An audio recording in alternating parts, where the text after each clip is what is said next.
नमस्कार, मैं हूं प्रियंका और आप देख रहे हैं राष्ट्रीय जगत विजन न्यूज। भारत और पाकिस्तान के बीच चल रहा संघर्ष विराम आज यानी 18 मई को समाप्त हो रहा है। 14 मई को दोनों देशों के डीजीएमओ स्तर पर हॉटलाइन पर बातचीत हुई थी। इस बातचीत में संघर्ष विराम को 18 मई तक के लिए बढ़ाया गया था।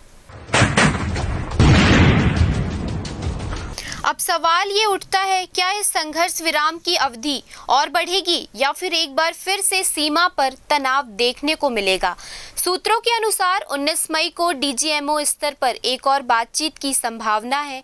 हालांकि इसकी अब तक कोई आधिकारिक पुष्टि नहीं हुई है। अगर बातचीत होती है तो उसी के बाद ये साफ हो पाएगा कि सीमा पर शांति बनी रहेगी या हालात फिर से तनावपूर्ण होंगे। पाकिस्तान के उप प्रधानमंत्री इसाक डार ने हाल ही में वहां की संसद सीनेट में जानकारी दी थी कि भारत और पाकिस्तान के डीजीएमओ के बीच अब तक 3 बार हॉटलाइन पर बातचीत हो चुकी है। पहली बातचीत हुई 10 मई को, जिसमें संघर्ष विराम को 12 मई तक बढ़ाया गया।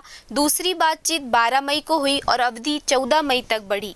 तीसरी बार 14 मई को संघर्ष विराम को 18 मई तक बढ़ा दिया गया है। अब निगाहें एक बार फिर डीजीएमओ वार्ता पर टिकी हैं। क्या सीमा पर शांति का सिलसिला जारी रहेगा? फिलहाल इस खबर में इतना ही। देश प्रदेश की खबरों से अपडेटेड रहने के लिए हमारे चैनल को सब्सक्राइब करें। नए खबरों की नोटिफिकेशन के लिए बेल आइकॉन जरूर दबाएं। नमस्कार।